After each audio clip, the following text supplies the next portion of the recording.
Series आरती अंजलि अवस्थी में कहानी अब ऐसे मोड़ पर पहुंच चुकी है जहां हर किरदार का असली चेहरा सामने आने वाला है। एसीबी पंकज पुरोहित और एडवोकेट अंजलि जिस तरह गुंडों के निशाने से वेद और आरती की जान बचाते हैं, वह सिर्फ एक रेस्क्यू नहीं बल्कि आने वाले तूफान की शुरुआत है।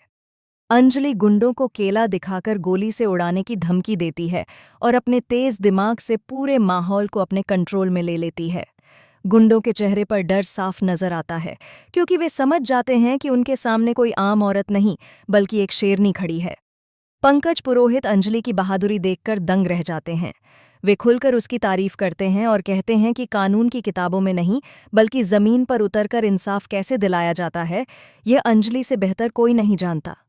लेकिन इसी तारीफ के बीच एक कैमरा दूर से सब कुछ रिकॉर्ड कर रहा होता है, जिसे कोई और नहीं बल्कि साधिका ने लगवाया होता है।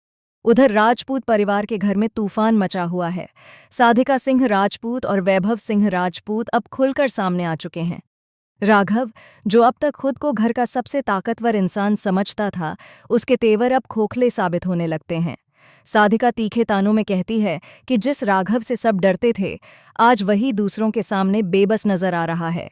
वह उसे कागज का शेर कहकर उसकी मर्दानगी और अहम दोनों पर सवाल उठा देती है। राघव गुस्से में साधिका पर चिल्लाता है और उसे अपनी हद में रहने को कहता है, लेकिन इस बार वैभव पीछे नहीं हटता। वह अपनी पत्नी का साथ देते हुए राघव को साफ शब्दों में चेतावनी देता है कि अब घर में किसी की दबंगई नहीं चलेगी।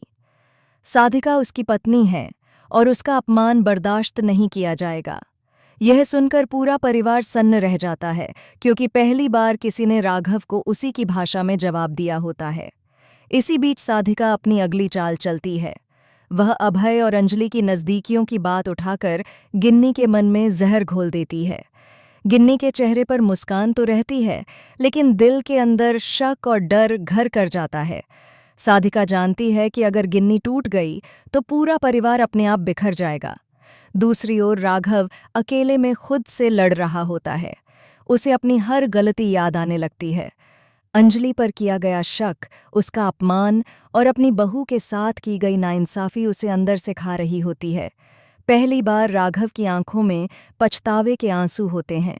वह कसम खाता है कि चाहे कुछ भी हो जाए, अंजलि को पूरे मान सम्मान और इज्जत के साथ वापस घर लाएगा। वह मान लेता है कि उसे अंजलि की ज़रूरत है, न सिर्फ घर के लिए बल्कि अपनी आत्मा के सुकून के लिए भी। लेकिन साधिका इतनी आसानी से हार मानने वालों में से नहीं है।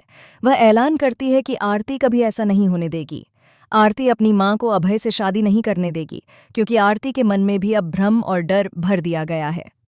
साधिका चुपके से कुछ लोगों को उकसाती है और अपने आखिरी हथियार का इस्तेमाल करने का फैसला कर लेती है। उधर कली, जो अब तक पर्दे के पीछे थी, अपने असली रंग दिखा देती है। वह गुंडों के साथ मिलकर वेद और आरती को एक सुनसान जगह पर घेर लेती है। उसका इरादा साफ है, इस खेल को हमेशा के लिए खत्म कर देना। वह गुंडों को जान से मारने का हुक्म देती है। आरती डर से कांप रही होती है और वेद खुद को बेबस महसूस करता है।